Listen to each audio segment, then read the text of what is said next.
ہم نے ابتدا کی کس سے؟ خطابت کی تعریف سے، خطابت کی ڈیفینیشن سے، اور اس شجر طیبہ کو جب شروع کیا تو پھر آگے مختلف شاخیں پوچھ دی گئی اور حل لگتا گئی اور اہل ذوق چنتے گئے۔ خطابت کی تعریف میں ہم نے جس پوائنٹ پر مرکوز کیا تھا اپنی توجہ کو، وہ تھا زبان کا اعجاز، معجز زبان۔ ایک ہے ما فی الضمیر، دوسرا ہے زبان کا اعجاز، تیسرا ہے سامعین، اور چوتھا ہے منتقل کرنا، انتقال علم، توجہ۔ میں نے کہا تھا کہ زبان تو سبھی کے پاس ہے، زبان سبھی کے پاس ہے، لیکن اعجاز کسی کسی کے پاس ہے۔ بالکل ما فی الضمیر بھی ہے، دیکھیے گا، زبان بھی ہے، سامعین بھی ہیں، اور منتقل کرنا بھی ہے۔ ایک شے کی کمی پائی جاتی ہے اور وہ ہے اعجاز، اور وہ کیا ہے؟ اعجاز۔ آپ اب گویا کہ اعجاز سیکھنے کے لیے آئے ہیں۔ آپ کے پاس ما فی الضمیر بھی ہے، صحیح بخاری ہوگی، پاکٹ میں ہے نا، یعنی دل والے پاکٹ میں، مسلم، ابو داؤد، ترمذی، ابن ماجہ، نسائی، مسند امام شافعی، مسند ابن ابی حبان اور شیبہ اور مسانید امام اعظم، فلاں فلاں، یہ ساری کی ساری کتابیں آپ کے دل میں ہوں، تفاسیر آپ کے دل میں ہوں گی۔ ما فی الضمیر ہے، زبان بھی آپ کے پاس ہے، لیکن آپ کے پاس اعجاز کی کمی ہے۔ کس چیز کی کمی ہے؟ اعجاز کی کمی ہے۔ اعجاز اور زبان یہ کیا ہوتا ہے؟ اس میں تھوڑا سا فرق میں آپ کے سامنے امثلہ کے ذریعے سے کروں گا، تو پھر آپ کو ذرا درشن ہوں گے کہ اعجاز کیا ہوتا ہے اور زبان کیا ہوتی ہے۔ اللہ اکبر۔ قرآن پاک میں اللہ پاک فرماتے ہیں، پارہ نمبر 17 سورہ انبیاء سورہ نمبر 21 میں، کیا؟ قلنا یا نار کونی بردا وسلاما علی ابراہیم، یہ آیت مبارکہ۔ اب میں آپ کے سامنے دو پرسنالٹیز پیش کروں گا، نمبر 1 خطیب ہوگا اور نمبر 2 غیر خطیب یعنی کہ عالم۔ عدنان آپ ادھر چلے جائیں تاکہ آپ دیدار کر سکیں، اس کی بیک پہ چلے جائیں، اس کی بیک، میں ادھر سگنل پاس کروں گا، اس کی بیک پہ چلے جائیں، ہاں ادھر ٹھیک۔ کیا کہہ رہا ہوں؟ عالم مگر غیر خطیب، ادھر ہے خطیب بھلے وہ عالم ہو یا نہ، اس سے سروکار نہیں، خطیب ادھر ہے عالم فقط غیر خطیب۔ دونوں کی گفتگو آپ کے سامنے پیش کروں گا، پھر آپ کو پتہ چلے گا کہ زبان کیا ہوتی ہے اور زبان کا اعجاز کیا ہوتا ہے۔ ایک عالم جب اس آیت مبارکہ کو بیان کرتا ہے نا، تو وہ کہتا ہے کہ اللہ سبحانہ و تعالیٰ نے ارشاد فرمایا کہ اے آگ میرے ابراہیم کے لیے گلے گلزار ہو۔ ٹھیک ہے نا، یہ کس کی گفتگو ہے؟ عالم غیر خطیب کی۔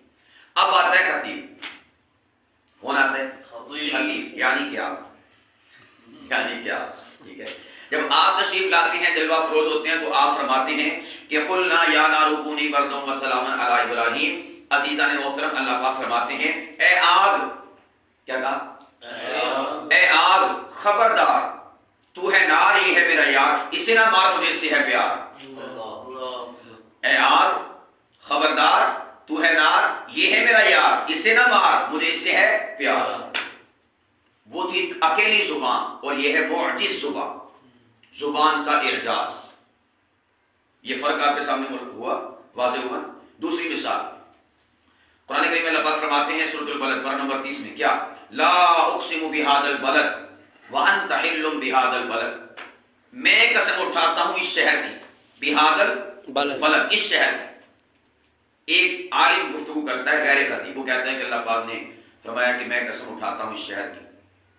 اے اللہ تو کیوں اٹھاتا ہے؟ وانت حل بہذا البلد، اس لیے کہ اے میرے حبیب آپ اس میں تشریف فرمائیں۔ یہ ہے زبان کا، زبان اعجاز نہیں ہے۔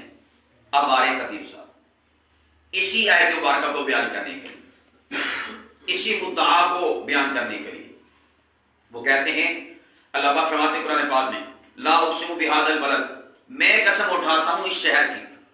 میں نے عرض کیا میرے مولا تو قسم کیوں اٹھاتا ہے؟ کیا یہاں پر آب زمزم اس وجہ سے؟ اللہ پاک فرماتے لا، نہیں۔ یہاں پر مقام ابراہیم اس وجہ سے؟ فرمایا کہ لا، نہیں۔ یہاں پر صفا مروہ ہے اس وجہ سے؟ فرمایا کہ نہیں۔ بیت اللہ ہے اس وجہ سے؟ فرمایا نہیں۔ یہاں پر رکن یمانی ہے اس وجہ سے؟ فرمایا کہ نہیں۔ پروردگار پھر تو قسم کیوں اٹھاتا ہے؟ فرمایا قسم اٹھانی ہوتی ہے بیت اللہ کی وجہ سے۔ بیت اللہ کون سا؟ آج کا ہے۔ بیت اللہ تو ابراہیم کے زمانے کا ہے، اس سے قبل کا ہے، اس وقت قسم اٹھاتا، قسم اٹھانے کی وجہ بیت اللہ نہیں، مقام ابراہیم اگر اس کی وجہ سے قسم اٹھانی ہوتی تو مقام ابراہیم تو ابراہیم کے دور سے ہے، تب قسم اٹھاتا۔ اگر چاہے زمزم کی وجہ سے قسم اٹھانی ہوتی تو زمزم تو اسماعیل کے دور سے ہے، اس وقت قسم اٹھاتا۔ میں نے تب سے لے کر اب تک قسم نہیں اٹھائی، اس لیے کہ قسم اٹھانے کی وجہ اور وجوہات یہ والی چیزیں نہیں ہیں، بلکہ اگلی شے ہے، اور وہ کیا ہے؟ جب تو آیت مبارکہ آگے پڑھے گا تو یہ جواب ملے گا وَأَنْتَ حِلٌّ بِهَذَا الْبَلَدِ، وَأَنْتَ حِلٌّ بِهَذَا الْبَلَدِ۔ اور اس میں اللہ پاک نے کیا فرماتے ہیں؟ فرمایا کہ میں قسم اس وجہ سے نہیں اٹھاتا کہ یہاں پر مقام ابراہیم ہے، اس وجہ سے نہیں اٹھاتا کہ یہاں پر بیت اللہ ہے، اس وجہ سے نہیں اٹھاتا کہ یہاں پر صفا اور مروہ ہے، اس وجہ سے نہیں اٹھاتا کہ یہاں پر رکن یمانی ہے، اس وجہ سے نہیں اٹھاتا یہاں پر میثاق رحمت ہے۔ قسم اس وجہ سے اٹھاتا ہوں وَأَنْتَ حِلٌّ بِهَذَا الْبَلَدِ کہ گلیاں مکے کی تھیں اور تلیاں محمد مصطفیٰ کی تھیں، گلیاں مکے کی تھیں اور تلیاں محمد مصطفیٰ کی تھیں۔ یہ ہے زبان کا اعجاز، معجز کلام، معجز زبان۔ اس میں آپ الفاظ کا چناؤ بھی دیکھیں، اس میں آپ اس بات کو بڑھانا بھی دیکھیں اور اس کو تمام تر اس کے متغازیات کے تناسب میں پیش کرتا ہوا بھی دیکھیں۔ اس کو کہتے ہیں زبان کا اعجاز۔ ایک ہے عالم، آپ اس کی گفتگو سنتے ہیں اور اس سے سوال کرتے ہیں کہ یہ عبادت کسے کہتے ہیں؟ وہ آپ کو کہے گا کہ اللہ سبحانہ و تعالیٰ کے احکامات کو نبی پاک صلی اللہ علیہ وسلم کے مبارک طریقوں کے مطابق ادا کرنا، پورا کرنا، اس کو عبادت کہتے ہیں۔ تو یہ عالم کی گفتگو ہے۔ لیکن جب کوئی خطیب آ کر گفتگو کرے گا تو وہ کیا کہے گا؟ دوستان نصیب وقار، سوال ہوا کہ عبادت کسے کہتے ہیں؟ سوال کیا ہوا کہ عبادت کسے کہتے ہیں؟ تو میں کہتا ہوں کہ عبادت اس شے کا نام ہے کہ حکم خدا کا ہو، طریقہ محمد مصطفیٰ کا ہو، حکم خدا کا ہو، طریقہ محمد مصطفیٰ کا ہو۔ اب دیکھیں الفاظ کا چناؤ، آج تشریف لیں۔ وعلیکم السلام۔ حکم خدا کا ہو، طریقہ محمد مصطفیٰ کا ہو، الفاظ کا چناؤ، سجا بندی، قافیہ بندی، تو یہ ہے زبان کا اعجاز۔ یہ کیا ہے؟ زبان کا اعجاز، معجز کلام۔ اس پر آپ نے ملکہ حاصل کرنا ہے کہ میری زبان کے اندر ندرت پیدا ہو جائے، قدرت پیدا ہو جائے، اس میں حسن پیدا ہو جائے، اس میں کمال پیدا ہو جائے، اس میں جمال پیدا ہو جائے، اس میں جلال پیدا ہو جائے۔ کیا کیا پیدا ہو جائے؟ بہت کچھ پیدا ہو جائے۔ بات سمجھ رہے کہ نہیں سمجھ رہے؟ تو زبان کے اندر جب آپ ان چیزوں کو ایڈ کرتے ہیں، داخل کرتے ہیں، شامل کرتے ہیں، تو پھر جب آپ گفتگو کرتے ہیں نا تو پھر وہ صورتحال پیدا ہوتی ہے۔ ان من البیان لسحر، بعض بیانات انسان کے اوپر سحر طاری کر دیتے ہیں، جادو کسی کیفیت جو ہے پیدا ہو جاتی ہے۔ مجمع ہکا پکا ہو کے دیکھ رہا ہوتا ہے، اللہ، حیران، پریشان، شستر، یہ کیسے لفظ پہ لفظ، جملے پہ جملہ، حوالے پہ حوالہ، بات پہ بات کیسے گفتگو کر رہے ہیں، کیسے بارش کی قطرات کی طرح اس کے منہ سے جو ہے الفاظ نکل رہے ہیں۔ پھر مجمع کیا ہوتا ہے؟ حیران، پریشان، شستر، اور حیرانیوں کے سمندر میں مولسن ہو کر اس میں غوطہ زنی کر رہا ہوتا ہے جب آپ گفتگو کرتے ہیں، خطیبانہ انداز میں، ادیبانہ انداز میں اور معجزانہ کلام کے ذریعے سے۔ تو یہ چار چیزیں سمجھ آ گئی۔ معافی ضمیر، زبان کے اعجاز کے ساتھ، اکیلی زبان کے ساتھ نہیں، زبان کے اعجاز کے ساتھ سامعین کی طرف منتقل کرنا۔ جب یہ ساری کی ساری چیزیں بیک وقت پائی جاتی ہیں تو کیا وجود میں آ جاتی ہے؟ خطابت وجود میں آ جاتی ہے۔ زبان کے اعجاز سے پہلے ایک لفظ بولا ہے ما فی الضمیر۔ کیا بولا ہے؟ ما فی الضمیر۔ ما کا معنی جو، فی میں، ضمیر ضمیر تو یاد رکھنا ہے، ضمیر تو سب کے پاس ہوگا کہ نہیں ہوگا؟ کسی کے پاس ہوتا، کسی کے پاس تھوڑا ہے نا ضمیر سب کے پاس۔ آپ کے پاس تو ہے، آلریڈی موجود ہے آپ کے پاس ضمیر، یعنی جو کچھ آپ کے ضمیر میں ہے، ضمیر سے مراد جو کچھ آپ کے سینے میں ہے۔ ما فی الصدر، ما فی القلب، ما فی السینہ، ما فی ہاں، اور اسی طرح ما فی الذہن، ما فی الدماغ اور ما فی السر۔ سمجھ آ گئی؟ یعنی جو کچھ آپ کے سر میں ہے، آپ کے دماغ میں ہے، آپ کے ذہن میں ہے، آپ کے دل میں ہے، آپ کے سینے میں ہے، آپ کے صدر میں ہے، آپ کے من میں ہے، اس کو زبان کے اعجاز کے ساتھ۔ اس سے یہ بھی پتا چلا کہ ہم نے جو لفظ بولا ہے نا قرآن کریم کی آیات کے تناظر میں بولا ہے وَآتَيْنَاهُ الْحِكْمَةَ مَا فِي الضَّمِيرِ، اس کے بعد ہے زبان کا اعجاز و فصل الخطاب، اس کو قرآن کریم سے بھی ہم ریلیٹ کر رہے ہیں، اس لیے کہ ہم جو خطابت سکھاتے ہیں نا وہ عام طور پر رجحان اور ایک جو مائنڈ سیٹ بنا ہوگا نا وہ یہ ہے کہ پتہ نہیں یہ کوئی الٹم پلٹم باتیں ان کو سکھا کر اور علم سے دور کر کے تو رفع دفع کر دیتے ہیں، ادفع باللتی ہی احسن السیئہ۔ نہیں، ہم بیس البنیاد رکھتے ہیں علم کو۔ ابھی ہماری گفتگو جب مطالعے کے حوالے سے ہوگی نا تو پھر آپ کی 14 کیا پورے 14 اور 14 کتنے ہوتے ہیں؟ 28 طبق روشن ہوں گے جب مطالعے کے حوالے سے ہم گفتگو کریں گے۔ ہم اپنے خطبات کو جوڑتے ہیں علم کے ساتھ، دلیل کے ساتھ، ریفرنس کے ساتھ، اس لیے کہ قرآن کریم میں اللہ پاک فرماتے ہیں زندہ رہو تو دلیل کے ساتھ، مرو تو دلیل، مرے نہیں آپ، زندہ رہو تو دلیل کے ساتھ، مرو تو دلیل کے ساتھ۔ ان السمع والبصر والفؤاد، آگے کلو ذالک، کلو ذالک، یہ داری کیا کہتے ہیں، بولا کیا کہتے ہیں، یہ قرات ہے اختلاف مسئولہ ولا تقف ما ليس لك به علم، اس سے قبل 15 پارہ سورہ بنی اسرائیل، ولا تقف ما ليس لك به علم، جو اللہ پاک کی ذات ذہن سازی کرتے ہیں ایمان والوں کی کہ وہ ایسی شے کی پیروی نہیں کرتے کہ جس کا ڈیفینیٹ علم اس کے پاس نہ ہو، ثقہ مستند اور صحیح اور اتھینٹک علم ان کے پاس نہ ہو، اس کی پیروی نہیں کرتے، اس کے پیچھے نہیں چلتے۔ تو ہم خطابت کو ثقافت کے ساتھ جوڑنا چاہتے ہیں، خطابت کو استناد کے ساتھ جوڑنا چاہتے ہیں، خطابت کو ہم اتھینٹک اور ثقہ مضبوط اور مستحکم اور پائیدار مواد اور علم اور دلیل کے ساتھ جوڑنا چاہتے ہیں تاکہ ہمارے خطبہ مسلح ہو کر لیس ہو کر میدان خطابت میں اترے، بات کرے تو دلیل کے ساتھ کرے، بلا دلیل کے اور بنا دلیل کی بات نہ کرے۔ تو سب سے پہلے کیا چیز ہے؟ ما فی الضمیر، آپ کے ضمیر میں کچھ ہونا چاہیے۔ آپ کے ضمیر میں کچھ ہے کہ نہیں؟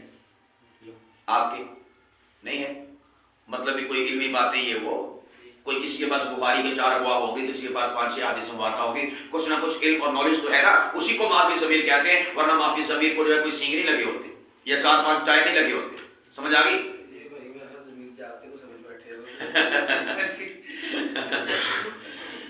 ما فی الضمیر، جو کچھ آپ کے ضمیر میں ہے اسے زبان کے اعجاز کے ساتھ سامعین کی طرف منتقل کرنا، اسے کیا کہا جاتا ہے؟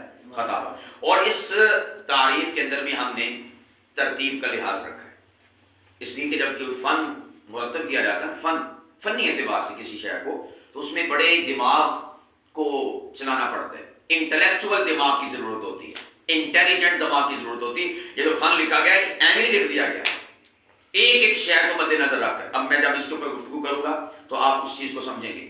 نمبر 1 دیکھیں، اگر میرے پاس کچھ ہے ہی نہیں، ما فی ضمیر نہیں میرے پاس، یعنی علم نہیں ہے، نالج نہیں ہے، تو میں نے زبان کو استعمال کیا کرنا اور مجھے کس نے کیا سننا؟ سب سے پہلے ہم نے اس لفظ کو استعمال کیا ما فی ضمیر، علم حاصل کرو، اس کے بعد پھر زبان کا اعجاز آپ کے پاس ہونا چاہیے۔ جب وہ دوسرا سٹیپ آ جائے گا اس کے بعد اگلا ہوگا کہ آپ کے سامنے سامعین بھی ہونے چاہیے، سامعین ما فی ضمیر بھی ہے، زبان کا اعجاز بھی ہے، سامعین بھی ہیں، تو آپ منتقل کرو۔ ٹھیک ہے، یہ 4 چیزیں کیا ہیں؟ سٹیپ بائی سٹیپ ہیں اور ایک ترتیب کے ساتھ ہے۔ تو سب سے پہلی چیز ہے ما فی ضمیر، نمبر 2 زبان کا اعجاز، نمبر 3 سامعین، نمبر 4 منتقل کرنا۔ اس کے بعد جب آپ نے اس تعریف کو سمجھ لیا اور آپ کو پتہ چل گیا، خد و خال واضح ہو گئی، ساخت اور پرداخت اور کیفیت اور حیت خطابت کی آپ کے سامنے آ گئی کہ اچھا یہ ہوتی ہے خطابت، اب لگا پتہ، اور وہ بھی 23 تاریخ کو پتہ لگا۔ کس تاریخ کو؟ 23 تاریخ۔ اس کے بعد خطابت نے 3 بچے پیدا کیے۔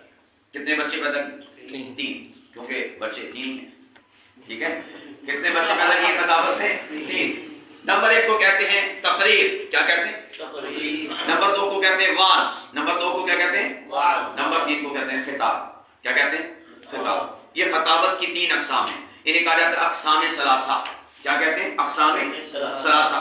اقسام ثلاثہ میں سے سب سے پہلے ہے تقریر۔ اس کی تعریف تینوں کی وہی ہے جو خطابت کی ہے، ماں سوائے پہلے لفظ اور جملے کی۔ خطابت میں ہم نے کہا تھا ما فی ضمیر، آگے بولا تھا زبان کے اعجاز کے ساتھ سامعین کی طرف منتقل کرنا۔ ان تینوں تعریفات میں ما فی ضمیر کے علاوہ جو اگلی بات ہے نا وہ پوری کی پوری وہی ہوگی، صرف پہلا جملہ بدلے گا۔ وہ کیا ہے؟ تقریر کہتے ہیں فصیحانہ کلام، زبان کے اعجاز کے ساتھ سامعین کی طرف منتقل کرنا۔ واعظ کہتے ہیں ناصحانہ کلام، زبان کے اعجاز کے ساتھ سامعین کی طرف، وہی والی۔ اس کے بعد مدللانہ کلام، خطاب مدللانہ کلام، زبان کے اعجاز کے ساتھ سامعین کی طرف منتقل کرنا، اسے خطاب کہا جاتا ہے۔ خطابت کی تعریف کا پہلا جملہ اور پہلا لفظ ما فی الضمیر، اور اس کی جو تین اقسام ہیں، تین بچے ہیں یا تین بچیاں ہیں، ان میں سے پہلا ہے تقریر، اس کو کہتے ہیں فصیحانہ کلام، باقی وہی والی چیز۔ اس کے بعد واس، ناصحانہ کلام، باقی وہی والی چیز۔ ایسا اس کے بعد جو ہے آگے مدللانہ کلام، یعنی دلائل پر مبنی گفتگو، زبان کے اعجاز کے ساتھ سامعین کی طرف منتقل کرنا، اسے کیا کہتے ہیں؟ خطاب۔ نا کلام، مدللانہ کلام، سبھی جگہ پر کلام کلام کلام آئے، ناصحانہ کلام،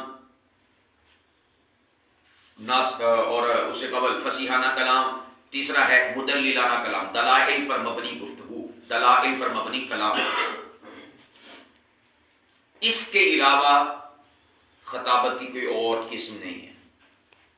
آپ کا سوال پیدا ہوگا کہ پھر درس قرآن کہاں گیا، درس حدیث کہاں گیا؟ حالانکہ ہم نے کہا کہ اس سے پہلے کوئی درس نہیں ہے۔ تو اس بات کو سمجھ لیجیے کہ جو قرآن پاک ہوگا نا، اس کی دو صورتیں بنتی ہیں خطابت کے حوالے سے، مواد کے حوالے سے۔ نمبر ایک، قرآن پاک کی نصیحت پر مشتمل آیات۔ نمبر دو، قرآن پاک کی دلائل پر مبنی آیات۔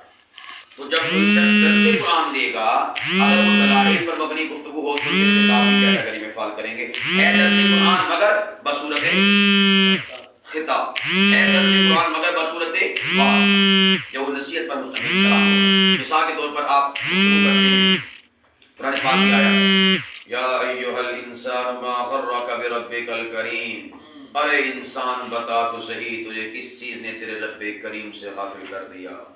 قل یا عبادی الذین اسرفوا علی انفسہم لا تقنطوا من رحمت اللہ، میرے بندے، جیسے ماں کہتی میرا لال، یہ ہے اللہ کا انداز محبت۔ کن سے؟ جنید بغدادی سے؟ نہیں، داؤد دائی سے؟ نہیں، یا عبادی الذین اسرفوا علی انفسہم، جن میرے بندوں نے اپنی جانوں پر ظلم کیا، میرے بندے۔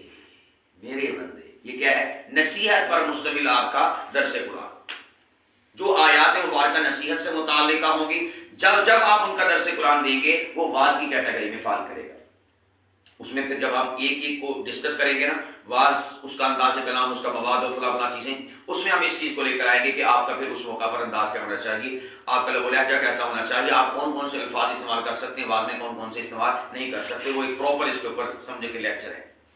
اچھا، اس کے بعد وہ آیات مبارکہ کی جو دلائل پر مبنی ہیں، جب آپ ان کو اوپر درس قرآن دیں گے تو پھر وہ کیا ہوگا؟ خطاب ہوگا، درس قرآن مگر بصورت خطاب۔ مثال کے طور پر آپ آیات پڑھتے ہیں صحابہ کرام کی استناد اور ثقافت کے حوالے سے، فَإِنْ آمَنُوا بِمِثْلِ مَا آمَنْتُمْ بِهِ فَقَدِ اهْتَدَوْا، یہ کس کیٹیگری میں آئے گا؟ خطاب، نصیحت نہیں ہے، یہ دلیل دی جا رہی ہے نبی پاک علیہ السلام کے اصحاب کی ثقافت کے حوالے سے۔ اتنے ثقہ ہیں، اتنے مستند ہیں، اتنے معتبر ہیں، اتنے معتمد ہیں، اتنے محتشم ہیں کہ رب کہتا ہے کہ تعصب قیامت آنے والے سبھی انسان ایمان ایسا لے کر آئے جیسا کہ محمد مصطفیٰ کے صحابہ ایمان لے کر آئے، تو پھر تمغہ ملے گا فقد اہتدوا، پھر احسان ملے گا فقد اہتدوا، پھر آپ کو ڈگری ملے گی فقد اہتدوا، پھر ہم آپ کو سند دیں گے فقد اہتدوا۔ پہلے ایمان کیسا ہوگا؟ صحابہ جیسا، ابو بکر جیسا، عمر جیسا، عثمان جیسا، علی جیسا، معاویہ جیسا، حسن جیسا، حسین جیسا، طلحہ زبیر سعد سعید جیسا، پھر ہم آپ کو تمغہ دیں گے فقد اہتدوا۔ کس چیز کا؟ کہ ہم آپ کو جو ہے ہدایت یافتہ قرار دیتے ہیں۔ پارہ نمبر 11 سورہ توبہ آیت نمبر 100، اتبعوہم بإحسان، جو ان کی پیروی کرے گا، یعنی پیچھے السابقون الاولون من المہاجرین والانصار، ان کا ذکر کر کے پھر آگے اللہ کہتے ہیں اتبعوہم، جو ان کی پیروی کرے گا بإحسان، نیکی کے معاملے میں، تو پھر ان کو تمغہ ملے گا رضی اللہ ان سے راضی۔ رول ماڈل، نمونہ نبی پاک علیہ السلام کے اصحاب ہیں۔ ٹریک اور وے جنت میں جانے کا کون ہے؟ مصطفیٰ کے صحابہ، اللہ اکبر کبیرہ والحمدللہ کثیرہ۔ حضور علیہ السلام کے اصحاب کے بارے میں جب اللہ کا قرآن کہتا ہے پارہ نمبر 1 سورہ بقرہ رکوع نمبر 2، کیا کہ جب ان لوگوں سے کہا جاتا ہے ایمان ایسا لے کر آؤ کما آمن الناس، جیسا کہ یہ مخصوص اور خاص اور نبی پاک علیہ السلام کے اصحاب ایمان لے کر آئے۔ آگے سے کیا کہتے تھے؟ ہم بیوقوفوں جیسا ایمان لے کر آئے. تو انہوں نے کیا کہا تھا صحابہ کرام کو؟ بیوقوف. کیا کہا تھا؟ بیوقوف. اللہ نے آگے سے جواب کیا دیا؟ اللہ نے یہ نہیں کہا کہ مصلحت کا اللہ پاک کی ذات نے آگے سے رد عمل اور ریاکشن پیش کیا. نا الا انہم هم السفہاء، سنو جو میرے مصطفیٰ کے صحابہ کو بیوقوف کہتے ہیں نا، دراصل وہی بیوقوف ہیں. وہی کیا ہے؟ بیوقوف ہیں. اب دیکھیں یہاں سے استدلال، یہ تو ایک چلو سمپل آیت و بات ہوگی نا. آپ خطابانی جب استدلال کرنا ہے تو کیا طریقہ آپ اپنائیں؟ آپ کہیں گے رب العالمین نے یہاں پر ان کے جواب کو ترکی بترکی دیتے ہوئے جیسی روح ویسے فرشتے، جیسا منہ ویسے چپیٹ، مارتے ہوئے اللہ پاک کی ذات نے کیا کہا تھا؟ انہوں نے کہا تھا بیوقوف صحابہ کرام کو. اللہ نے آگے سے کیا کہا؟ وہی جواب دیا نا، بیوقوف. اس سے پتا چلا جو صحابہ کو جو کہے گا ہم اسے وہی کہیں گے. جو صحابہ کو جو کہے گا ہم اسے وہی کہیں گے. اگر کوئی بدبادل صحابہ کرام کو کافر کہے گا تو ہم کیا کہیں گے؟ ہمارے مسلمان بھائی نہیں، ہم بھی اسے کافر کہیں گے. اگر کوئی شخص صحابہ کرام کو بیوقوف کہے گا، انہیں کہے گا یہ پھر گئے، ہم کہیں گے صحابہ نہیں پھرے، تم پھرے. پارہ نمبر 21 سورہ احزاب، وما بدلوا تبدیلا. سونیا وَإِذْ زَاغَتِ الْأَبْصَارُ، جنگ کا موقع بڑا سخت تھا، آنکھیں باہر کو آ رہی تھی. وَبَلَغَتِ الْقُلُوبُ الْحَنَاجِرَ، کلیجہ منہ کو آ رہا تھا. لیکن سونیا تیرے یار نے پکیا، وما بدلوا تبدیلا، یہ بدلے نہیں. اللہ اکبر کبیرہ. یہ استقامت کے پہاڑ اور استقامت کا استعارہ بن کر زمانے کو بتا کے وفا کی جاتی ہے. ایسے کرو جیسا کہ محمد مصطفیٰ نے وفا کر کے دکھائی. وما بدلوا تبدیلا، یہ بدلے نہیں، تم بدلے ہو. نبی پاک کے صحابہ نہیں بدلے. وہ کہیں گے یہ لالچی تھے، ہم کہیں گے تم لالچی. مصطفیٰ کے صحابہ لالچی نہیں. اللہ سبحانہ و تعالیٰ تو فرماتے ہیں ان کی زواج کے بارے میں، پارہ نمبر 28 سورہ حشر اور رکوع نمبر 1، وَيُؤْثِرُونَ عَلَىٰ أَنفُسِهِمْ وَلَوْ كَانَ بِهِمْ خَصَاصَةٌ، کہ یہ تو ایک اپنی ذات کے اوپر دوسروں کو ترجیح دیتے. یہ ہیں نبی پاک علیہ السلام کے صحابہ کرام کا کردار اجلا، جسے قرآن اپنے اوراق میں بیان کرتا ہے. سمجھ آ رہی بات کی کہ نہیں؟ تو میں نے وہاں سے آپ کو نا استدلالی ایک جھلک دکھائی ہے کہ قرآن پاک نے لفظ استعمال کیا. اب آپ نے اس سے آگے گفتگو کو بڑھانا کیسے ہے اور اس سے مزید استدلالات کیسے کرنے.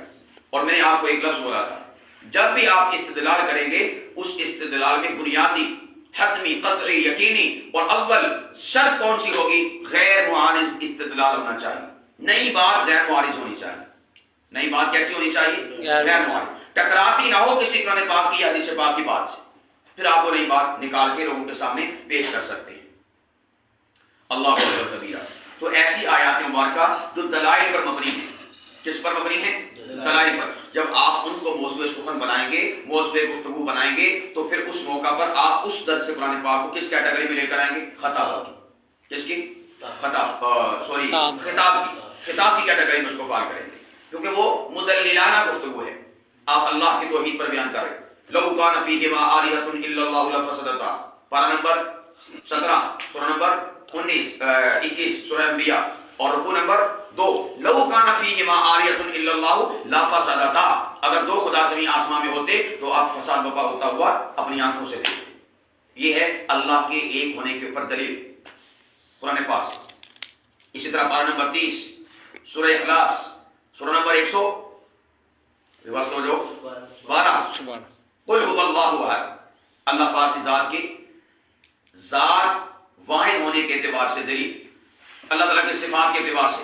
ان اللہ علی کل شیء قدیر، یہ بھی آپ جب خطاب کریں گے تو گفتگو کریں گے، یہ خطاب کی کیٹیگری میں فال کرے گا. وَتُعِزُّ مَن تَشَاءُ وَتُذِلُّ مَن تَشَاءُ، اللہ پاک کی ذات کی جو صفات ہے اس کے مظہر کے طور پر یہ کس میں آئے گا؟ خطاب کی کیٹیگری میں فال کرے گا. آپ پڑھتے ہیں ما کان محمد ابا احد من رجالکم ولکن رسول اللہ وخاتم النبیین، پارہ نمبر 22 سورہ احزاب. تو یہ کس کیٹیگری میں آئے گا؟ خطاب. آپ دلیل دے رہے ہیں نا، بات سمجھ رہے کہ سمجھ رہے؟ ہاں اگر آپ جو ہیں کوئی ایسی شے ہے کہ جو نصیحت والی ہے فی نفسہ فی ذاتہ، لیکن اگر آپ اس کے اوپر اس کو ثابت کرنے کے لیے دلائل دیتے ہیں تو پھر وہ اگرچہ فی ذاتہ اور فی نفسہ وہ نصیحت پر مشتمل ہے، بات پر مشتمل ہے، لیکن وہ خطاب کی کیٹیگری میں آئے گی. مثال کے طور پر نماز خطاب میں آئے گی یا واز میں؟ واز میں آئے گی نا، اس کی نصیحت کی جاتی ہے عام طور پر. لیکن اگر آپ ذکری فرقہ جو کہتا ہے کہ نماز یہ جو پڑھتے ہیں تم لوگ، یہ نماز نہیں ہے، نماز ہے اللہ کا ذکر.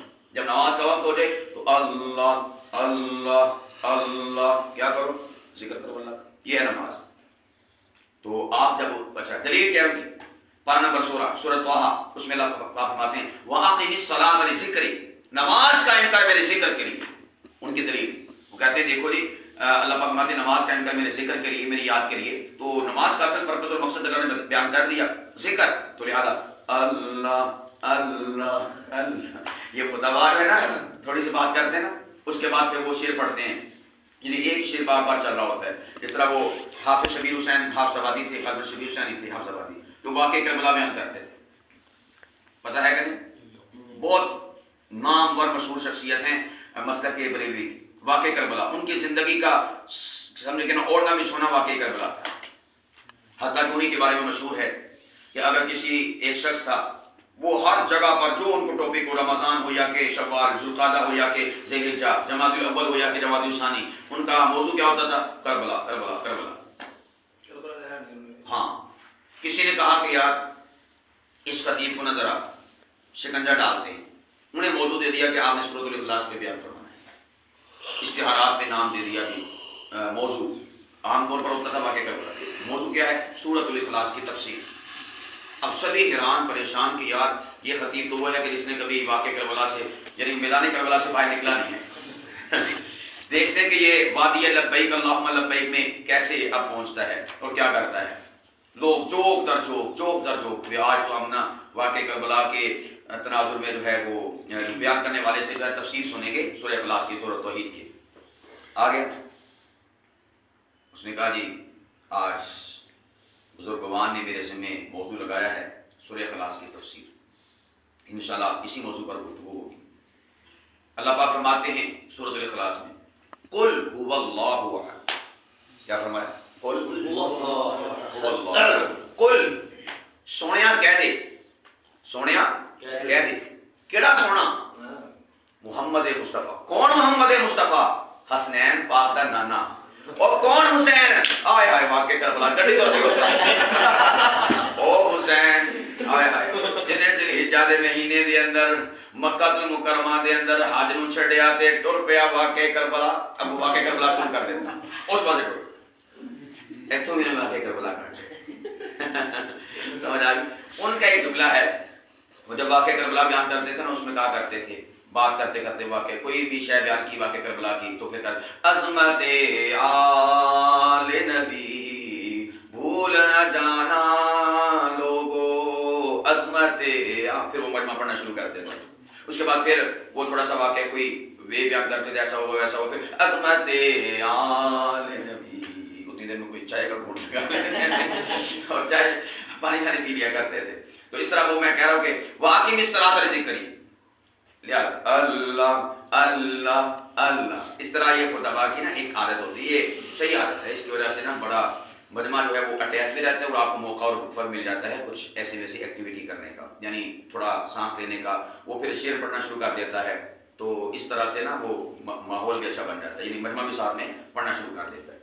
خیر بات کیا کر رہا تھا میں؟ ایسی آدمی ویسے بریلوی میں ہاں جی اکثر تو ایسا ہی ہے.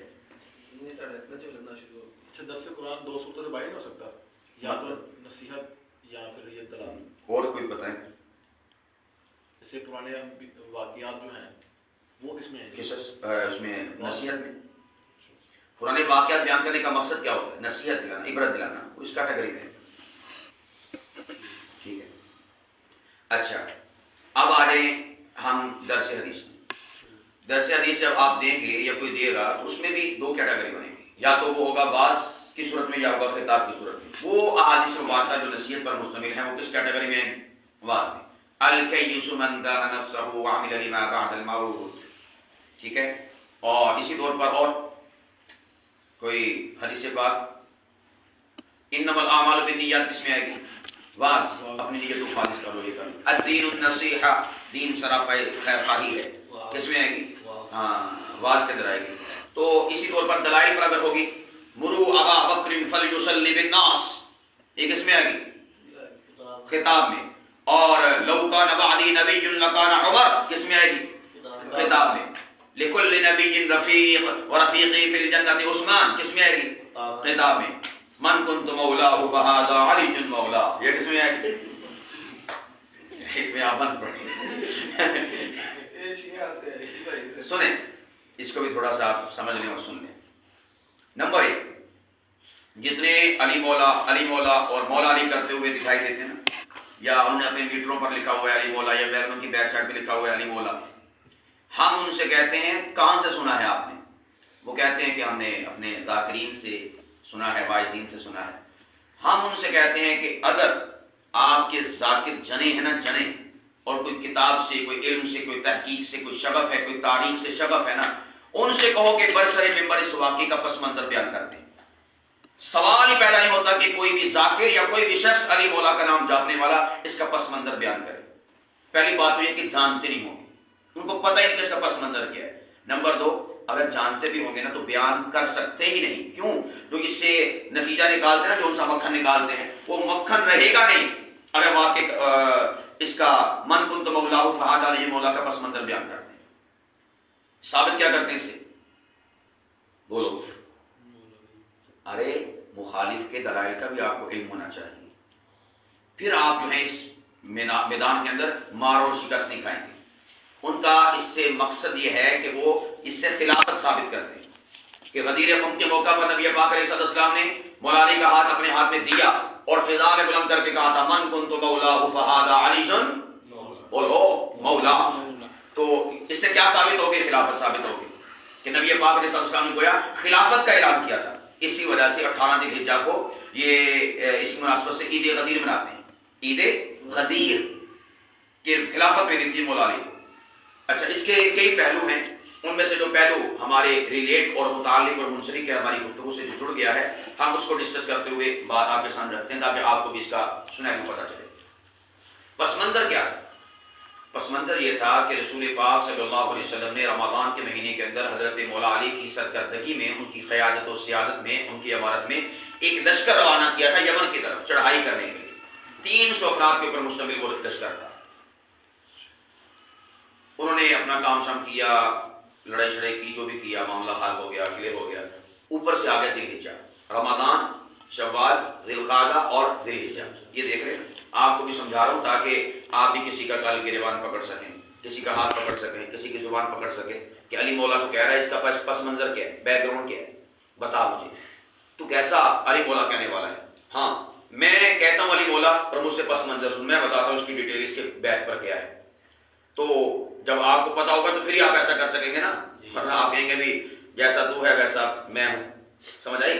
تو اس لیے آپ کو کم از کم معلوم ہونا چاہیے.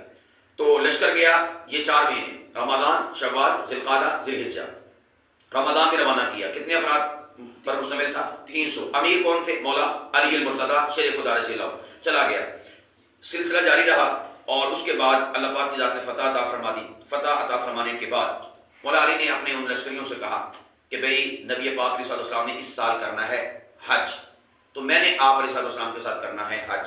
کام اپنا ہو گیا ہے، اب ایسے کرو کہ آپ اپنے حساب سے چلتے آؤ، اور مجھے چونکہ قافلے کے ساتھ چلوں گا تو دیر ہو جائے گی نا. کلہ بندہ ہوا تو شر رائٹ پر رائٹ وہ جا رہا ہوتا، تو یہ کوئی 4-5 موٹر سائیکل جا رہا ہوتا، بہت دیر لگ جائے گی نا. فرمایا کہ آپ وہ پورا قافلہ آپ کے ساتھ چلوں گا تو میں حج سے رہ جاؤں گا، آپ اپنے حساب سے آؤ، اور میں جو ہے چلتا ہوں نبی پاک علیہ السلام کے ساتھ ادائیگی حج کے لیے. لیکن ان میں سے ایک بندے کو نا امیر بنا دیا، اس کا نام تھا ابو رافع. کیا نام تھا؟ ابو رافع. ابو رافع یہ رابطہ بھی ہے، سارے سفری معاملات آپ نے ان کے ساتھ، ان کی امارت میں، ان کے حکم کے مطابق ڈیل کریں. چلیں، مولا علی روانہ ہو گئے. پیچھے سے سفر جاری ہو گیا. کس نے مشورہ دیا ابو رافع سے کہ ابو رافع یہ جو مال غنیمت ہے نا، آپ چونکہ امیر صاحب ہیں، نائب امیر، سیکنڈ امیر، خلیفہ، جانشین، آپ ایسے کریں کہ ہم یہ جو چوک کے سارے جا رہے ہیں اور بنا کسی ترتیب کے آپ اسے سارا مال غنیمت ہمیں تقسیم کر دیں، تاکہ ہم میں سے ہر ایک اپنا اپنا بار اٹھائے اور اللہ کے سپرد چلتا بنے منزل کی طرف. ابو رافع نے سوچا بھی یار گل تو ٹھیک ہے، کیونکہ مجاہدین کو ملتا ہے جنہوں نے جہاد کیا ہوتا ہے، تو انہوں نے کر دیا مال غنیمت تقسیم. اس کے بعد وہ قافلہ جا رہا ہے. مولا علی نے ادھر سے کر لیا حج. حج کرنے کے بعد خطبہ حجۃ الوداع سے واپس ہو رہے تھے مدینہ کی طرف، اور اس موقع پر راستے میں وہ قافلہ مولا علی سے ملاقات اس کی ہوئی، اس قافلے کی. دیکھا مولا علی نے، واہ لشکری آ گئے، اور ان کے کندھوں پر ماشاءاللہ سے سندھی اچکریں، یہ ویسے کہہ رہا ہوں، یمنی چادریں. اس زمانے میں یمن کی چادریں بڑی مشہور ہوتی تھی نا، یمنی چادریں ان میں سے ہر ایک نے پہنی ہوئی ہیں، جس طرح ہم میں سے کوئی بندہ جو ہے سندھی اچکن پہن لے اور پورے پار سے تگڑ تشریف لا رہے اور لگا ہو گئی، بولا نے مار دیا، رک جاؤ، روک دیے قافلہ۔ امیر صاحب یہ کہہ دیا تو انہوں نے کہا کہ آپ نے خود ہی تعمیر بنایا، تو میں نے کہا تھا کہ سفر کے دوران کوئی ہلکی پھلکی کوئی ایسی ویسی مشاورت کرنی پڑ جائے تو آپ سے وہ نمٹ لیں، یہ تو آپ نے کلہم امیر سمجھ لیا اپنے آپ کو۔ اب آپ کو سوچیں، استاد تو چلو استاد ہوتا ہے، اگر کسی شاگرد کو بٹھا کے چلا جائے نگرانی کرنا، اب اس کا مطلب یہ تھوڑی ہے کہ وہ امتحان بھی لے لے ان کا اور ان کے پارے پورے بھی پاس کر دیں۔ وہ ایک ٹمپریری سا ہوتا ہے کہ آپ تھوڑا نظم و ضبط کو برقرار رکھیں، باقی تمام تر جو کام ہے وہ نمٹانے ہوتے اصل میں۔ تو آپ نے یہ کیا کام کیا گئی؟ تو اس موقع پر مولانا نے فرمایا کہ ساری چادریں واپس کرو، سارا مال غنیمت واپس کرو، میں خود اور رسول اللہ صلی اللہ علیہ وسلم جو ہے اس مال غنیمت کو تقسیم کریں گے۔ تو اس موقع پر ظاہر سی بات ہے آپس میں ایک انسانی بصیرت قاعدے کے مطابق چونچے میں گوئیاں شروع ہو گئیں، یار آپ ہی طریقہ ہے نا، آپ ہی امیر بنایا سے ابو رافع، یہ امیر غلط سے گا، انہوں نے اگر تقسیم کر دیتی یا مطلب 2 نمبر ہوا ابو رافع تو 2 نمبر بندے امیر کو بنایا۔ یہ ویسے میں ایک فرضی چیزیں بتا رہا ہوں جو ایک عام طور پر ڈسکس ہو سکتی ہیں اس موقع پر۔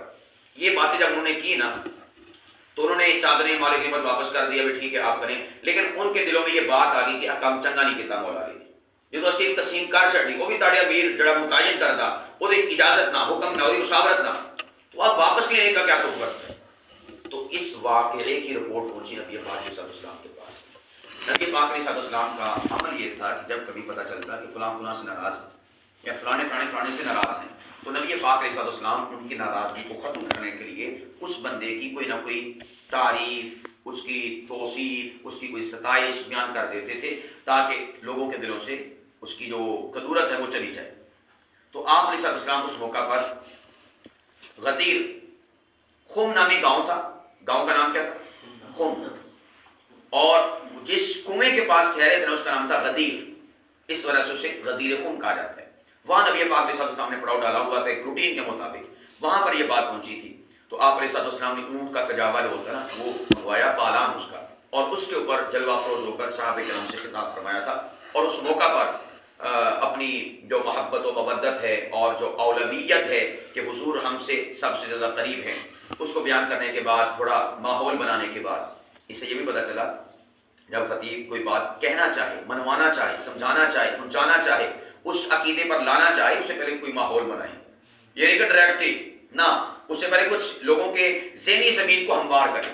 تو نبی پاک علیہ السلام نے اس جملے سے پہلے من کنت مولا فہذا علی المولا کہنے سے پہلے کچھ زمین ہموار کی ان اصحاب کی اور ان لوگوں کی کہ مجھے بتاؤ کہ تم مجھے اپنی جانوں سے زیادہ عزیز تر سمجھتے کہ نہیں سمجھتے، میں تمہاری جانوں سے زیادہ قریب ہوں کہ نہیں ہوں، تم مجھ سے محبت کرتے کہ نہیں کرتے۔ یہ سارا ماحول بنانے کے بعد، سارا سنائی بنانے کے بعد پھر اس کے بعد فرمایا تھا تو پھر جو اس بات کو سمجھتا ہے کہ میں اسے محبوب ہوں تو من کنت مولا فہذا علی المولا، اس کو چاہیے کہ جو مجھے محبوب جانتا ہے وہ علی کو بھی محبوب جانے، وہ علی کو بھی محبوب جانے۔ من کنت مولا فہذا علی المولا، جس چیز کا میں مولا اس کا علی مولا، یعنی جس چیز کو میں محبوب اس کو علی محبوب، جس چیز کو مجھ سے محبت اس کو علی سے محبت۔ یہ تھا پیغام نبی پاک علیہ السلام کی ذات بابرکت کا اس موقع پر، یہ اس کا بیک گراؤنڈ، یہ کیا اس کا بیک گراؤنڈ۔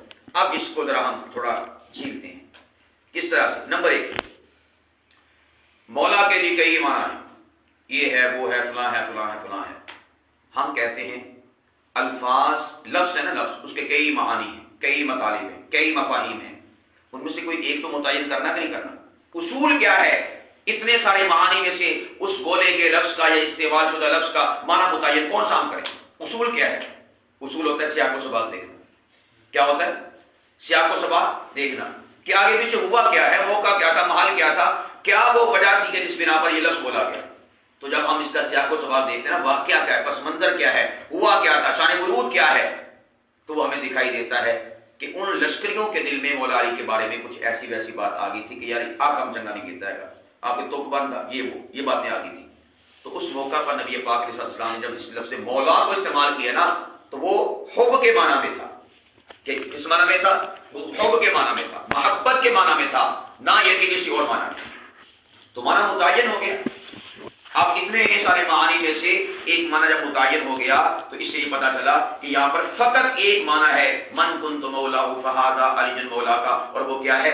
جس چیز کا میں محبوب اس کا علی محبوب ہے، جس چیز کو میں محبوب اس کو علی محبوب، یہ ہے معنی۔ اس کے علاوہ کوئی اور معنی یہاں پر مراد لیا جا سکتا ہی نہیں۔ اچھا نہیں، اس کا معنی ہے آپ علیہ السلام نے فرمایا تھا من کنت مولا فہذا علی مولا، جس چیز کا میں مولا اس کا علی مولا، یعنی کہ اللہ کے نبی نے علی کو خلافت دی تھی۔ ہم کہتے ذرا آپ نے پہلے مولا کا معنی اور کر دیا، دوسرے معنی کا معنی جو ہے اور کر دیا۔ دوسرے معنی مولا کا معنی کیا کیا؟ خلیفہ، یعنی حضور نے خلیفہ نامزد کیا۔ ہم کہتے ہیں کہ اس کا معنی تو یہ آپ کہنے کہ حضور نے فرمایا جس چیز کا میں خلیفہ اس کا علی خلیفہ۔ تو بتاؤ حضور کس کے خلیفہ تھے؟ حضور تو خود اپنی نبوت پر جو ہے وہ اپنی فی نفسی ہی اور فی ذات ہی کاربند اور قائم تھے اور دائم تھے۔ نبی پاک علیہ السلام نبوت میں کسی کا خلیفہ ہے؟ نہیں نا خلیفہ۔ آپ علیہ السلام سے ماقبل وہ تو تھے حضرت داؤد، ان کے خلیفہ نبوت میں کون ہوئے؟ سلیمان پیغمبر۔ اور حضرت ہارون نبوت میں ان کے خلیفہ کون ہوئے؟ ہارون اور یوسف بن نون بھی، ٹھیک ہے، یہ ان کے خلیفہ ہوئے۔ اسی طور پر یعقوب، ان کی نبوت، ان کے خلیفہ کون ہوئے؟ یوسف۔ تو نبی پاک علیہ السلام سے ماقبل کون سا پیغمبر تھا کہ حضور ان کی نبوت میں ان کے خلیفہ ہوئے؟ کوئی نہیں۔ تو یہ کیا ہوا کہ جی آپ علیہ السلام نے فرمایا تھا کہ جس چیز کا میں خلیفہ اس کا علی خلیفہ۔ حضور کس کے خلیفہ؟ گویا کہ یہ جو خلافت والا آپ جو معنی لے رہے نا، وہ یہاں پر مراد ہی نہیں ہے، ہی نہیں، امپوسیبل، ناممکن، فٹ نہیں بیٹھتا۔ یہ قیاس مع الفارق نہ کرو، قیاس مع الفارق نہ کرو۔ جو ایک سنیرو متعین کر رہا ہے معنی، وہی معنی اس کا ہوگا، اس کے علاوہ کوئی اور معنی نہیں ہوگا۔ اچھا یہ خلافت کا اعلان۔ ارے پگلو، افسوس ہے تمہاری عقلوں پر بھی، کوئی بندہ عقلی لحاظ سے کوئی بات کرے تو سمجھ بھی آتی ہے۔ خلافت کا اعلان کرنا تھا تو خطبہ حجۃ الوداع میں اعلان کرتے۔ 1.25 لاکھ صحابہ کا مجمع تھا نبی پاک کے سامنے، اور یہاں پر غدیر قوم کے موقع پر کتنے صحابہ تھے؟ صرف مدنی صحابہ اور شامی صحابہ۔ کون کون سے؟ ہاں، لاہوری اور فیصلہ آبادی نہیں، کون کون سے تھے؟ مدنی اور شامی صحابہ، بس، اس کے علاوہ کوئی نہیں۔ کیونکہ شام کو جو رستہ جاتا تھا وہ بھی یہیں سے جاتا تھا، مدینے سے، اور آپ علیہ السلام نے چونکہ مدینے میں آنا تھا، جو اصحاب مدینے سے گئے تھے کرنے کے لیے، انہوں نے واپس آنا تھا۔ باقی سبھی کے سبھی اصحاب اطراف و کناف جہاں جہاں رہتے تھے وہاں پر چلے گئے۔ اگر خلافت کا اعلان کرنا تھا تو آپ علیہ السلام خطبہ حجۃ الوداع کے موقع پر اعلان فرماتے، یہ وقت تھا خلافت کا اعلان کرنے کا۔ اور آپ نے خطبہ حجۃ الوداع نبی پاک علیہ السلام کا، وہ اس کتاب کے آخر میں موجود بھی ہے، مسند بھی جامع اور کتاب بھی جامع ہے۔ اس کے آخر میں میں نے لکھا ہوا ہے خطبہ حجۃ الوداع، ایک ایک شے کو جو ہے یہاں پر جمع کیا ہے۔ حضور نے ساری چیزوں کو ڈسکس کیا۔ یہ دیکھیں نبی پاک علیہ السلام نے اجتماعیات کو ذکر کیا۔ حضور نے فرمایا کہ میں عورتوں کے بارے میں تمہیں وصیت کرتا ہوں، عورتوں کو ناحق نہ ستانا، یہ اللہ کی باندیاں ہیں۔ اللہ کی کیا ہیں؟ باندیاں ہیں۔ اللہ اکبر کبیرہ، ایسا رتبہ اور ایسی شان اللہ پاک کی ذات نے عورتوں کو عطا فرمائی۔ اب کہیں یہ شیشی نہ کھل جائے، یہ والی کھل گئی تو یہ بند نہیں ہوگی۔ ہائے ہائے ہائے، جو یہ جو ہوتی نا بیوی لڑکی، اللہ اکبر کبیرہ، اس کو اللہ پاک کی ذات نے بڑی شان عطا فرمائی۔ کیا عطا فرمائی؟ ہاں، اس ذکر خیر کو اور اس کھلی ہوئی شیشوں کی جو مہک ہے، مہک اس کو سونگنے کے لیے دل گردہ چاہیے، چھوٹے چھوٹے دل نہیں چاہیے، اس کے لیے ظرفیاں نہیں چاہیے، ظروف چاہیے۔ کیا چاہیے؟ ظروف، ظرفی بھی نہیں، ظروف چاہیے۔ وہ کیا ہے کہ نبی پاک علیہ السلام اپنی ازواج کا اتنا خیال رکھا کرتے تھے اور اتنا ان کا حق ادا کیا کرتے تھے۔ حدیث پاک، آج کل کوئی اگر اپنی بیوی کی خدمت کر دے، کوئی اس کے ناز نخرے اٹھا لے تو آگے سے کہتے ہیں رضان مرید نہ ہو گئے، بیگم تھلے لگا، بیگم تھلے لگا۔ حالانکہ معاملہ اس کے برعکس ہوتا ہے۔ معاملہ کیا ہوتا ہے؟ اس کے برعکس ہوتا ہے۔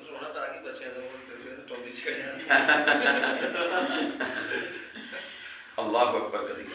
میں کہا کرتا ہوں کہ آپ نے عشق اور محبت اگر بیگم سے نہیں کرنا تو اور کس سے کرنا ہے؟ اور کوئی جا بتا دو اور کوئی جگہ بتا دو کہ جہاں پر انسان جا کے عشق کرے۔ عشق لڑاؤ اپنی بیگم سے، محبت جاگو اپنی بیگم سے، پیار کی پینگے ڈالو اپنی۔ ہاں، علماء اقبال فرماتے ہیں نا کہ یہ جو تاروں پر کمندیں ڈالتے ہیں، تاروں پر کمندیں ڈالتے ہیں. وہ کمندیں ڈالنی ہے محبت اور پیار کی اور عقیدت و احترام کی اور الفت و محبت کی. وہ کس کے اوپر ڈالنی ہے؟ بیگم پر. بیگم کی باری آتی ہے اپنی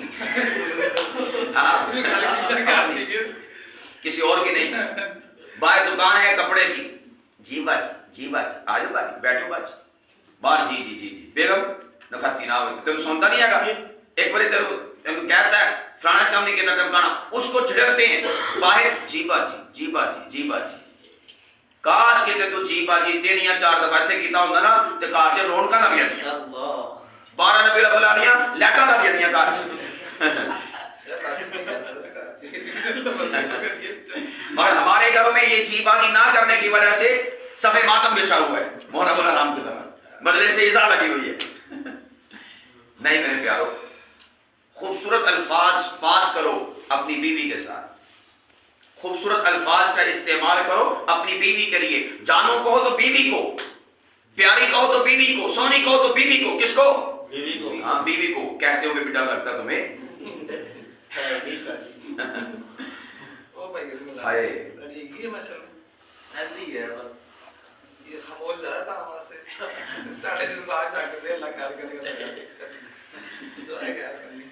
نبی پاک علیہ السلام سیدہ عائشہ کو کیا فرماتے ہیں؟ عائش. کتنے خوبصورت انداز. حمیرہ. اور یہ والے جو ہم نے نام ہے نا، یہ نک نیم کہہ لیں یا محبت نیم کہہ لیں، یہ کسی اور کو ہم نے دیے ہوئے ہوتے. آپ تو میرے جگر ہیں، میرے جگر. وہ کال کرتی ہے اور ادھر سے جب آواز آتی ہے سلام کی، ادھر سے اف یار قسم سے جان میں جان آئی. کتنی دیر سے انتظار کر رہا تھا تیری کال کا. اب جب تیری آواز سنی تو اب کیا یہ جان میں جان آئی. یہ الفاظ اپنی بیگم کے لیے استعمال کرے. جب وہ آواز دے نا اسے کو اف یار روح میں روح آئی، جان میں جان آئی. ان النفس بالنفس والعین بالعین والانف بالانف آنکھ میں چاک کھائی کان میں کان آیا ہاتھ کیا آئی. اب میں آگے نہیں. تو اپنی بیوی کے ساتھ ایسے محبت بھرے الفاظ استعمال کرنے چاہیے. پارٹیاں کرتے ہیں اپنے یاروں بیلیوں دوستوں کے ساتھ. یہ کہہ رہے تھے ٹکا پارٹی آج رات کرنی ہے. یہ پارٹیاں کرو بیگمات کے ساتھ. پارٹیاں کرو کس کے ساتھ؟ بیگمات کے ساتھ. یہ جو کھانے پینے پلانے کی باتیں ہیں یہ چلاؤ کس کے ساتھ؟ بیگمات کے ساتھ. یہ بیٹھا ہوتا ہے ہوٹل پہ اور ادھر چھاپے کھاپے کھا رہا ہوتا ہے اور بیگم صاحبہ وہ پوچھتی کہ کچھ لا دو. وہ کہتے ہیں کہ پرسوں کا سالن نہیں پڑا ہوا دال اور کالے چنے. اندازہ کیا بازار سے دونوں شاپنگ کر کے آتے ہیں. بازار سے دونوں شاپنگ کر کے آتے ہیں اور گھر میں آ کے کہتے ہیں بس جلدی جلدی نہ روٹیاں پکا دیتے سالن بنا دے بہت بھوک لگی ہوئی ہے. اللہ دے بندے یہ بھی تیرے نال ہی گئی سی. اگر تو تھک گیا ہے اور تجھے بھوک لگ گئی ہے، یہ بھی تو تیرے شانہ بشانہ تھی، قدم بقدم تھی، تو کیا اسے بھوک نہیں لگی؟ کیا یہ تھکی نہیں ہے؟ نہیں، اسے فوراً سے چولہے پہ چڑھا دیتے ہیں. کہتے میں ذرا فریش ہو کے آتا ہوں، تم چولہے پہ چڑھا.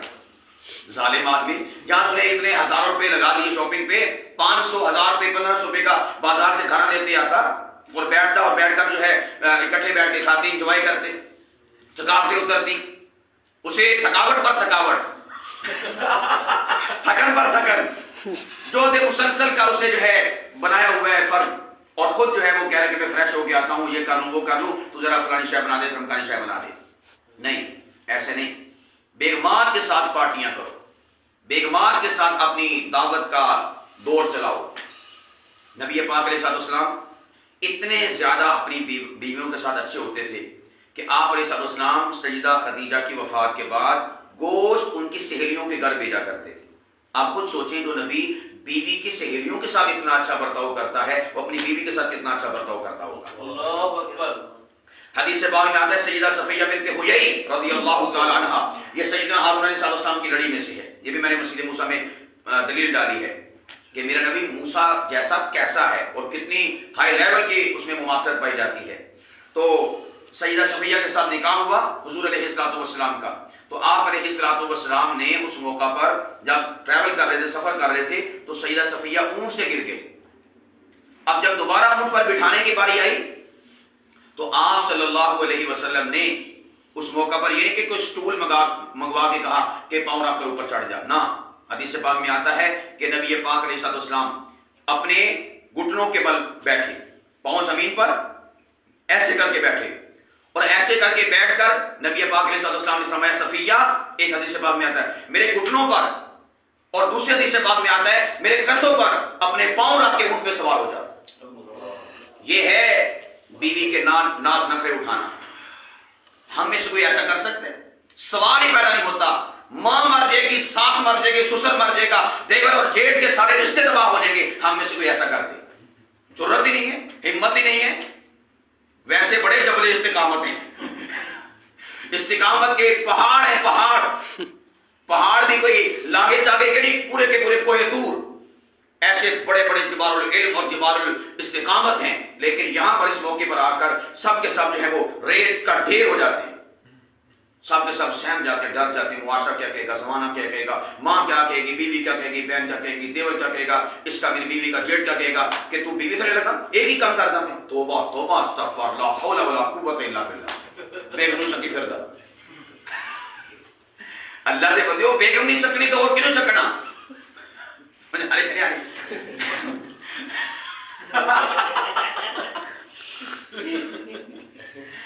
ناز نخرے اٹھاؤ بیگم کے علاوہ کسی کے نہیں۔ ہمارے ہاں گھروں میں تانے دیے جاتے ہیں ساس اور سسر کی طرف سے بیگم کو، اور ہم جو ہے دبک کے بیٹھے ہوتے ہیں، خاموشی کے ساتھ، ادب اور احترام کے ساتھ، ایسے جیسے خانقاہ میں بیٹھے ہوں۔ کس میں بیٹھے ہوں؟ خانقاہ میں۔ اللہ کے بندے تو اپنی بیوی کے لیے سد سکندری بن۔ کیا بن؟ سد سکندری، یعنی کوئی بھی شخص تیری بیوی پر انگلی اٹھائے بات کرے، اسے کہے یہ تیر میرے سینے پر آنا چاہیے، میری بیگم کے سینے پر نہیں جانا چاہیے، میں اس کے سامنے کھڑا ہوں، بیگم کو پیچھے رکھو۔ ہم جو ہے شریف بن کر بیٹھے ہوتے ہیں، ابا بھی سنائی جا رہا، ماں بھی نکھتی تے فرانی تے ٹمکانی گالا کٹ دے تے یہ بیٹھے ہوتے چپ کر کے سننا پیا ہوتا، لاکھ لعنت تیرے شوہروں تے۔ یہ میں سچی مجھے کیا ہوا، آئی ایم سیریس۔ اللہ کے بندیو من دسو، نبی پاک علیہ السلام کی زوجہ مطہرہ پر جب تہمت لگی تھی، حدیث سے بعد میں آتا ہے، یہ میں نے شادی والی صاحب والی جو کتاب ہے نا اس میں ساری حدیث مبارکہ کا ذکر کی ہیں۔ غیرت مند شوہر بنو۔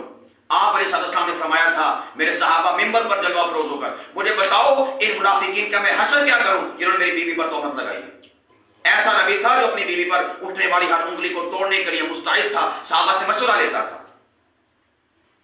تو اگر آپ کی بیوی پر کوئی نکتہ چینی کرتا، کوئی اعتراض کرتا، کوئی تنقید کرتا، کوئی باتیں سناتا نا، تو آپ اسے کو خبردار، یہ زبان چلانی نا تو اس زبان کو چلتا ہوا دیکھنے کے لیے میں ہوں، مجھے سناؤ، میرے ساتھ باتیں کرو، میری بیوی کی طرف آپ نے متوجہ نہیں ہونا، اس کو نہیں آپ نے کچھ کہنا۔ یہ اصول اور ضابطہ ہمیشہ کے لیے پلے باندھ لو۔ گھروں میں لڑائیاں ہوتی ہیں، اور ایک جملہ میں کہہ دیتا ہوں، گھروں کی جو لڑائیاں ہیں ان کو کور کرنے والا، ان کو سمیٹنے والا، اس جملے میں کائنات پنہا اور بند ہے، اور وہ جملہ کیا ہے؟ توجہ فرمائیں گے نا، وہ جملہ یہ ہے کہ ہر شخص اپنی اپنی حد میں رہے۔ کس میں رہے؟ کس میں رہے؟ اپنی اپنی حد میں رہے، تو گھروں کے معاملات خراب نہیں ہو سکتے۔ اب ہمارے یہاں ہوتا کیا ہے کہ جو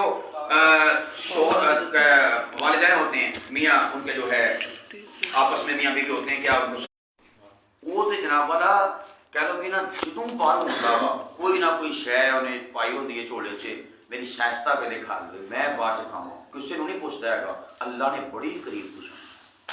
میں کہندی بھی ایداں زمانے چ ایداں دا کوئی جوائی ہے ہی نہیں گا، رب نے نسرین کسی کو دتا ہی نہیں ہے گا۔ یہ باتیں کرتی اپنی دھی کے بارے میں، یہ بارے نکھتا نہ ہوے، دوسنا نہ ہوے، یہ تے قسم اللہ دی تویز بادشاہ پڑیا ہے گا۔ جدوں ویکھو پتہ نہیں کہڑیاں شیواں چھاپر پڑیا ہوندا وا، تے چھاپر دے اوتے بھی 2-3 چھاپر چڑھائے ہوندے ہیں، پتہ نہ لگے کس نے وچ کی، پتہ وا لیکن لکا کے کدی ہیں کدی ہیں۔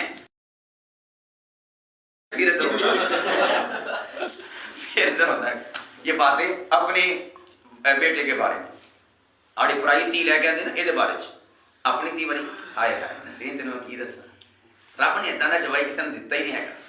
یہ تو ہے کہ دیتا پتہ نہیں عرش تو بھی رب نے اتارے اسپیشل میرے واسطے، اس نکھتی واسطے۔ دوہرا معیار ہمارے زمانے کی، ہمارے معاشرے کی ساز کا کیا ہے؟ دوہرا معیار۔ جو پرائی دی ہے اس کے بارے میں کوئی اور معیار ہے، اور اس کے بارے میں کوئی اور معیار ہے۔